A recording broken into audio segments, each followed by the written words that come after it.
Well, hey folks, and welcome to the Offgrid Podcast, where we talk about issues that are relevant to all of us in our daily struggles just to survive. And today's topic, we're going to be talking about capitalism and our economic system.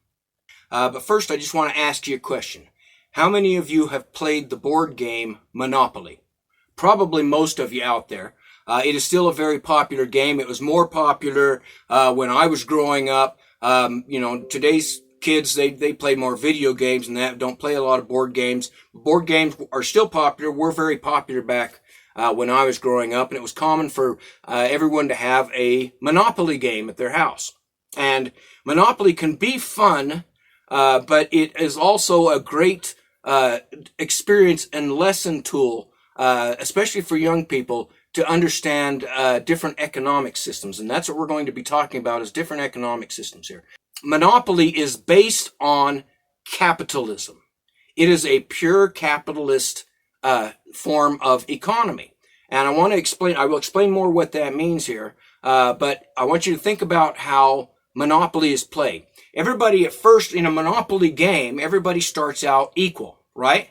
You all start out with your $200. Nobody is ahead of anybody else. Nobody owns any properties. The board is completely open. So it seems like it's a real opportunity. Everybody can go in, and the idea is you want to buy up properties that will make you and buy more than one property of the same type so that you can make as much money if someone lands on your properties as possible. And the person who makes the most will eventually win the game. Everybody else will end up owing them money because they own so much of the properties on the board, until it usually comes down to one or two people who are fairly basically level, and they're just basically handing money back and forth to each other. It doesn't really matter, and the game is over. Okay, so that's how Monopoly works.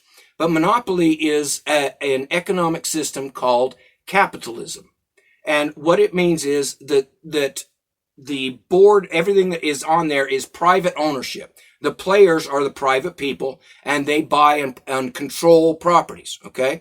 There's no regulations telling them what properties they have to buy. There's no regulations telling them how much rent they have to charge. It goes up by the amount that you get from the property. And the more properties you own, the more rent that you get. There are regulations on how much money that you can get, though, right? You're only going to get $200 no matter what every time you pass go. Now, you can consider that wages. We'll call that wages, even though you may not have an actual job. Your job is to get around all the way around the board, and then you collect $200. So that's wages. Now, some people would call that slave wages, okay? Because you can't ask for more money. In a real job, nowadays, you could ask for more money. But in the game, you just get your $200 that everybody else gets. And you all start out fair, and pretty soon you're going around the board and you're trying to get the properties, you're trying to get the utilities, you're trying to get the more expensive properties because they bring in more money in rent, okay? You're trying to get anything that's on the board that might give you an advantage that you're hoping people will land on. Okay, that's capitalism. So let me give you the definition of capitalism so you understand what that is. Okay. Capitalism is an economic and political system in which a country's trade and industry are controlled by private owners for profit. So I want to emphasize two things here. One is in which the country's trade and industry are controlled by private owners. They're not controlled by the government. They are owned and controlled by private individuals. Just like on the game of Monopoly, each individual can own property, and all they have to do is have enough money that they went around the board enough time, collected $200 enough times that they can buy some property. All right. And the other word I want to emphasize is that this is for profit. This is very important. The ownership in capitalism is designed around greed. Okay. It is designed around making a profit. In a capitalist system, people are always going to be trying to get more profit. That is greed, okay? And the reason you want more profit is so that you can buy more properties, so that you can get more stuff, so that you can charge people more rent as they make it away and use your services. And you'll see a lot of similarities to that now, okay? You have to work some job, most likely. You get paid, and then you have to pay rent, you have to pay a house payment, you have to pay utility bills. Just like if you was on a Monopoly board, right? Okay, but I want to explain something. The monopoly board, when everybody starts playing, it's a level playing field. Everybody starts at the same level. Nobody has any properties, and you're all collecting just $200. And it's mostly a matter of the roll of the dice as to whether you get a good land on a good property that you may be able to buy, and hopefully you've made it around the board enough to have enough money to buy certain properties. But in reality, the people that you've been playing Monopoly with are not on this same level playing field. They did not start out at the same level you did. Now you say, well, what? I know all these other people. They're just like me, just barely trying to survive. Okay, but you need to understand the Monopoly game that we play here in America has been going on for a very long time. From the time the Mayflower and the ships all landed here and brought people over from Europe and England and all these different places, the Monopoly board was already set out, and they've been playing it all along. Okay, and they've already made their money, bought up all kinds of properties and utilities, and then when they died, they passed that on to their kids. Instead of it just going back into the kitty so someone else can own those things, they kept passing it on to their kids for generation and generation and generation and generation.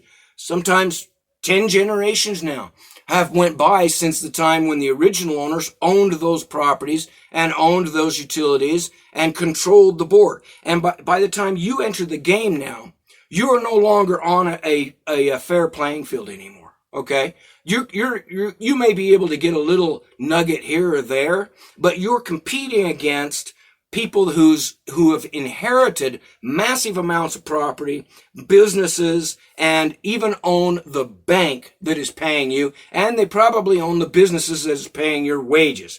Now, how do they keep you from competing? One of the ways they do that is by always keeping you down so that you can't make so much money that you can actually go in and buy properties that might, or buy businesses, or buy utilities that might compete with what they already have. Okay? So that's why they keep you at $200 when you pass the board, if you want to think of it that way. Now, some people will say, well, I make a lot more than that. I make a lot of money. But it's nothing compared to the money that these people have. And it's not usually not near enough in order for you to get on the board and compete with them in any significant way. They control the board because they want profit. Okay, and if you are competing with them, you're going to be cutting into their profit. So they're going to always keep you down, keep you so you cannot make so much money that you can ever really compete with them on the board. Now you'll make it around, and maybe you'll survive for a while. Okay, you might even make it to old age and retire and think that you did pretty well for yourself because you ended up with a nice house. Maybe you worked well, you had some vacations, and you didn't realize that the whole time that they were just taking advantage of you, keeping you at this level and using your skills, your work, and to make money for them so that they can keep control of the monopoly board. Okay? And this is really how it was for a very long time in America before we started regulating, and I'm going to be mentioning that word quite a bit, before we started regulating businesses. Before the regulations like OSHA, for safety regulations, workman's compensation, before unions, before a minimum wage, before the regulations that started making businesses take care of their employees, pay them a decent wage, and not take advantage of them. It was really bad in America. It was really bad. We had children working in mines, children working in factories, people working in businesses that were completely unsafe, but no regulations that you could use to change the situation. You couldn't go to court and sue the business because it was making an unsafe environment for you. If you didn't work at that job, you just didn't work. Okay? And people needed the money because that's a capitalist system. It's designed around you need the money that the capitalists have, and they control you through the use of the capital, that's money, so that you always need to use their services. And they keep you locked into that system. That is capitalism. So in order for you to make the money that you need to buy the groceries, to put a roof over your family's head, to take care of your health care, you're always going to have to be landing on their properties or using their services and paying them back. Okay? And so they're going to continue to get wealthy, continue to keep other people from competing them, and that's how they control a capitalist society. Now, eventually people got really fed up with that. And there were riots, there were marches, there was violence, and the unions, when they tried to form a union so that they would have some power to say, we're not going to work for this amount of money and you're going to have safety regulations to keep us safe in our jobs, especially when it was the railroads and the mining was the first ones that started to unionize. The corporations went crazy. They seen that this just wasn't work. It wasn't part of their capitalist vision of the society. So what did they do? They actually sent in union busters. And these union busters would go in and actually commit violence. They would burn down people's homes. They would shoot them in the streets. They would hang them. People would just disappear. They committed a lot of violence against people that were trying to unionize or trying to get government officials to make regulations so that they could be safe, make enough money to actually support themselves and not be taken advantage of with slave wages, okay?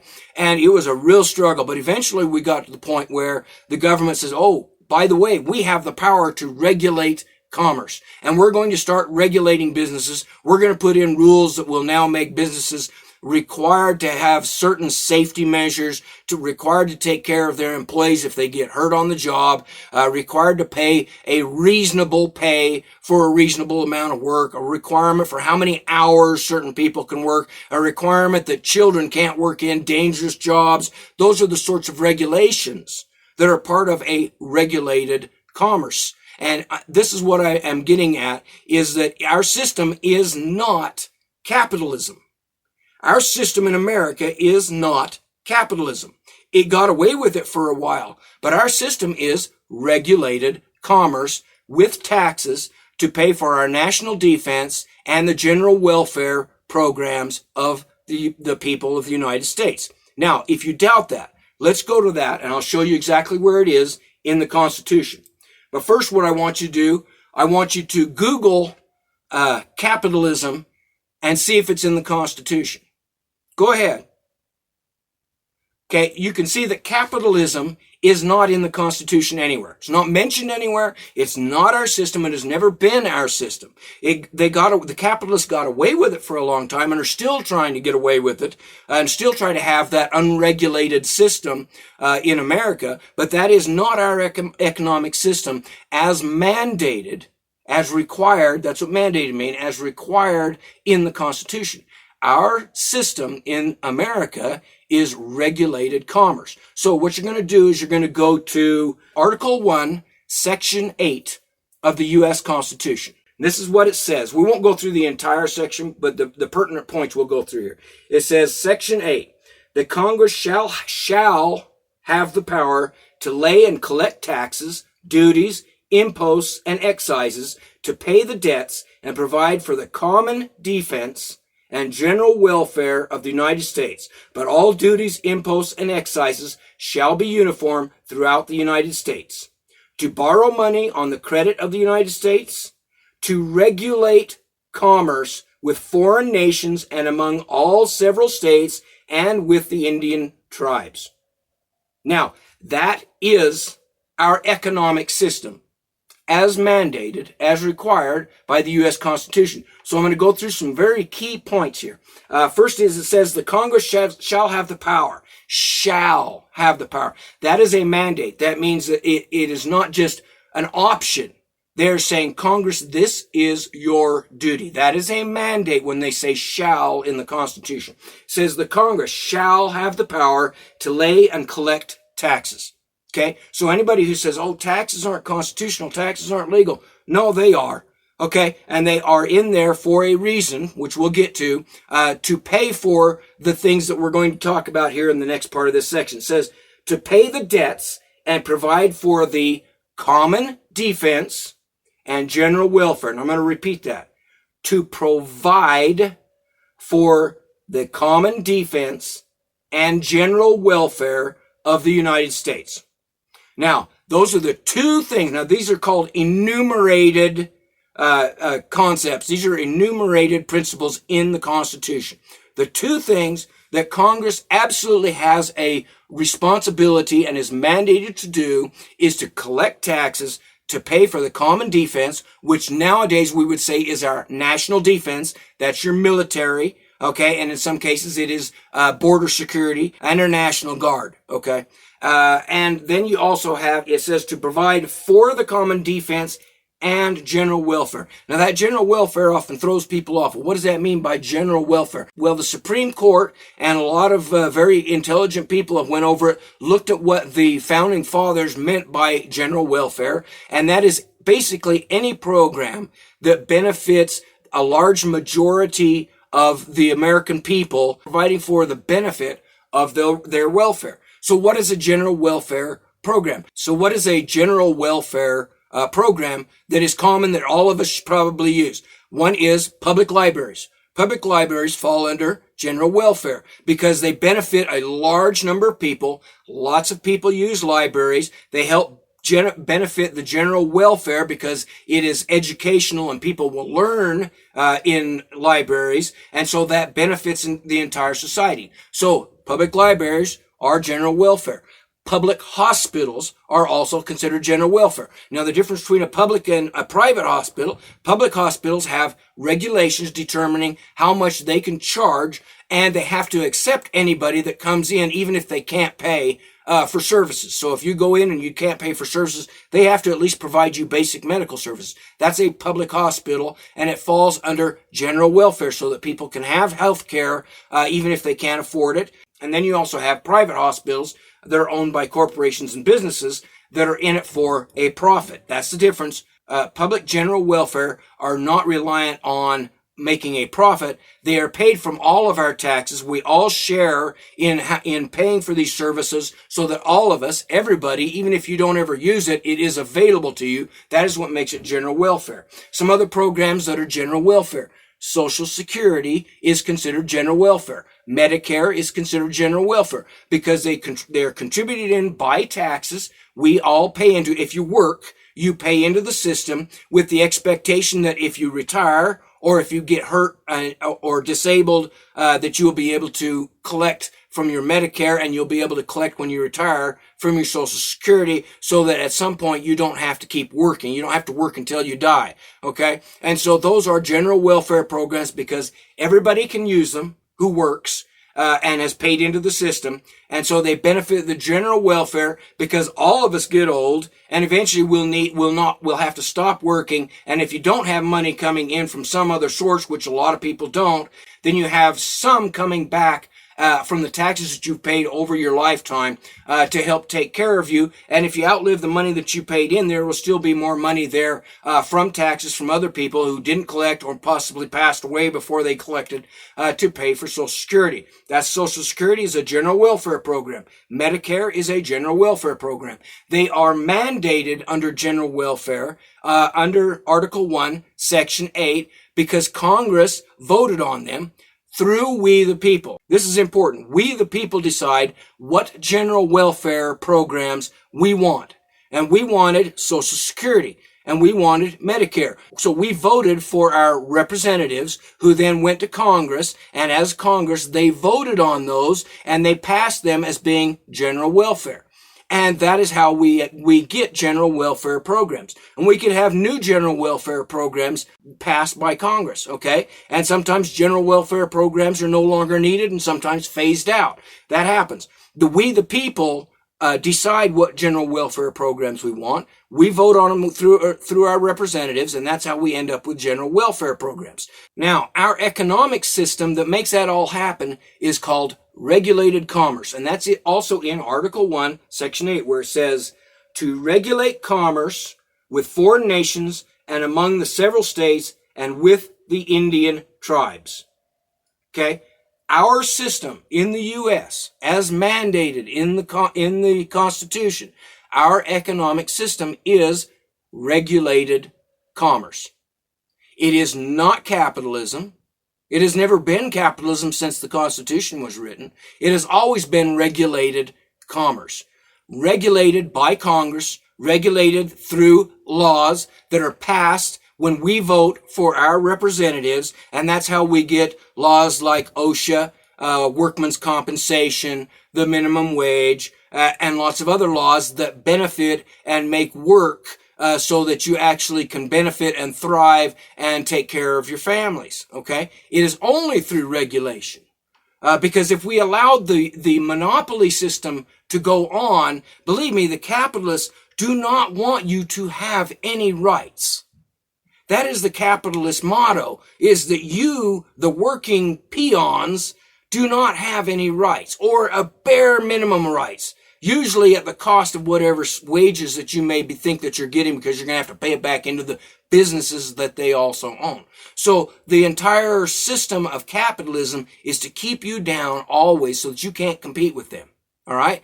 And regulated commerce is what has brought this up somewhat. What the standard of living is, regulated commerce has brought that standard of living up by regulating businesses, collecting taxes, and that's where the majority of the taxes comes from to pay for general welfare programs. It comes from the big corporations, the big businesses, the wealthy people. They pay in the biggest amount of taxes, and then we use that to pay for our national defense and our general welfare and the programs that we all need so that we can benefit as well in this society.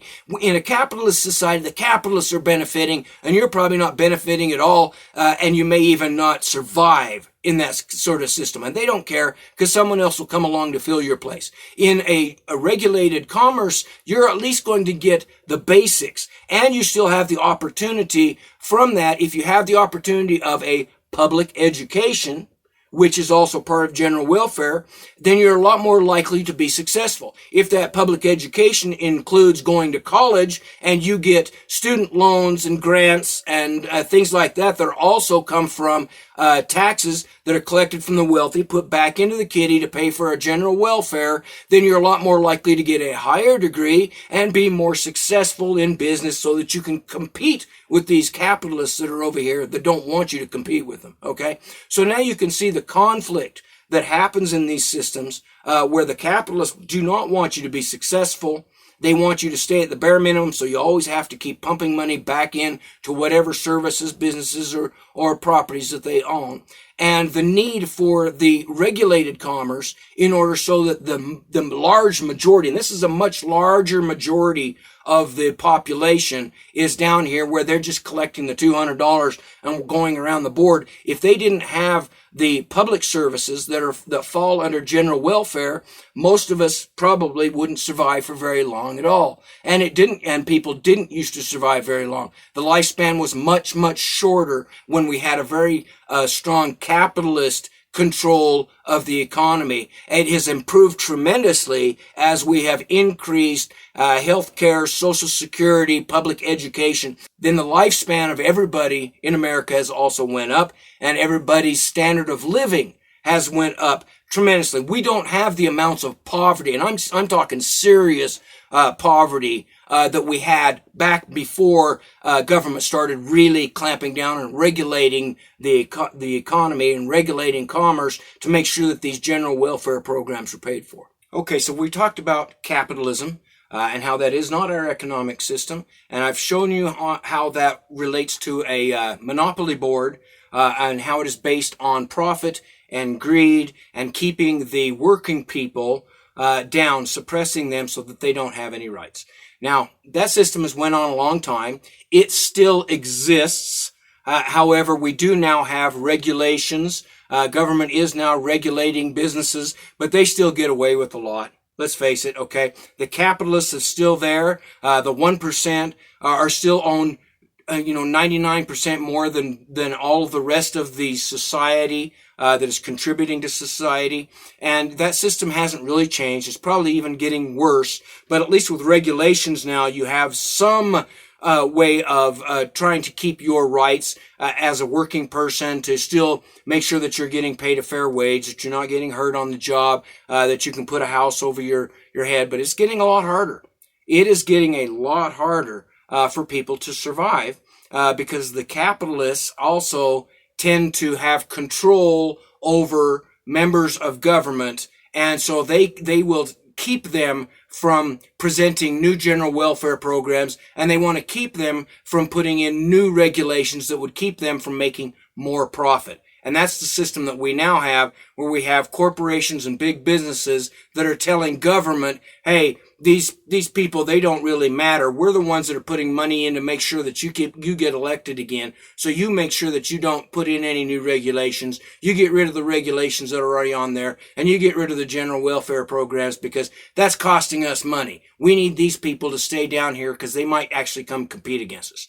And there hasn't been any real change in eliminating the way that the super wealthy corporations and businesses can pass on their wealth to their next generations. So as long as that system exists, we're always going to have people who are playing with a much larger advantage, extreme advantage to the rest of the society.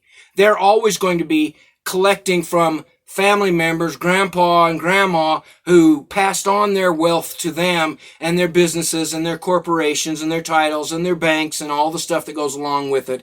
And they're always going to have that stuff in that kind of system. So you can see what the problem is here. If you play this game long enough, the same thing will happen in our economy as happens in a game of Monopoly. And that's kind of where we're at now. That's the point that I see that we're heading towards right now. We're right in the middle of it, I think, in which the capitalists have owned so much, control so much of the monopoly board that it is making it so that some people just absolutely cannot survive. They're falling out of the system. They're ending up homeless. They're living on the streets. Many of them just decide, I'm not going to play this game anymore. And that's really what we're coming down to. We're coming down to another point in society where the masses of people have decided this is still not working. The regulations are not enough for us to really make it around the board and stay on the board and keep competing. We're hitting points in our life where we just can't do it anymore. And when that happens, the same thing happened in the past, the people will rise up. Okay? They will riot. They will revolt. There may be violence. There will be clashes between the wealthy, and the wealthy control the government, which means they also now control the common defense, which is our military, and so they also control the funding for the police departments. They control the mechanics of the legal system, and so you really don't have much recourse. If you decide to rise up and say, I'm not going to work in this system anymore, we need more to take care of all this mass amount of people, the wealthy are going to say, yeah, but we've got the military, we've got the police, we've got the politicians in our pockets, we've got the lawyers, we've got the judges. What the hell are you going to do about it? So that's the system that we're at right now. And eventually it's probably going to come down to a big conflict, I'm afraid. But there is some ways, and I've talked about this quite a bit on my regular channel and my Offgrid channel, and in the books that I've written, Off the Grid and Ultimate Offgrid Guide. And one is that you can just decide that you're not going to play that game anymore. And at some point, once you recognize that the game is fixed, you're never going to really be able to do much more than just basically go around the board and keep collecting your $200. Eventually you decide it's not a game that is fun anymore. It's not working, and it's actually hurting people that keep playing the game, because you're never going to be able to really get ahead, okay? And so the only thing to do at that point, and this is real important, the only thing that you can do, the same thing when you're playing that Monopoly board, what happens when it gets down to one person just owns so much of the properties, one person is no matter what, you're always going to land on their properties, your $200 is gone, you're going broke. Every time you go around the board now, you're just handing out money. You probably end up in jail. Hopefully you get a get out of jail free card, but in reality, you very rarely get a get out of jail free card. You're just stuck in jail and you can't afford a good lawyer, and you're going to be there for a long time. Some people will hang out there forever because they don't want to go around the rest of the board, because they know they're going to hit the most expensive properties as they go around the board and wipe them out. The only thing that you can do at that point is what? You stop playing the game. You stop being a worker that hands the wealthy money. You stop funding the wealthy to keep playing the game that they have so much of an advantage in. You take all the pieces back, you put them back in the bank, you fold the board up, and you put it away. Now, if we could all start at that same playing field, it sounds like it's a fun game to play, doesn't it? But this is what happens in any Monopoly board. You're always going to have those who will succeed through whatever means necessary, sometimes legal, sometimes illegal, and they will succeed, and then they're going to control everything on the board. Then they're going to pass that on down to their kids, and they're going to just keep that system going. That is the capitalist system. That is monopoly. It is the game that we've been playing for a long time here, and I can tell you, we're probably heading for a big conflict at some point because people are getting really tired of playing that game. All right, folks. I hope that this was an interesting podcast. Please do subscribe to my podcast, subscribe to my channel. YouTube, Solar Cabin is my channel where I talk about a lot of off-grid living and how to get out of that game. Show you how you can build your own houses and live with utilities made from your own solar power and wind power and survive without contributing to playing that monopoly game. Have a great day.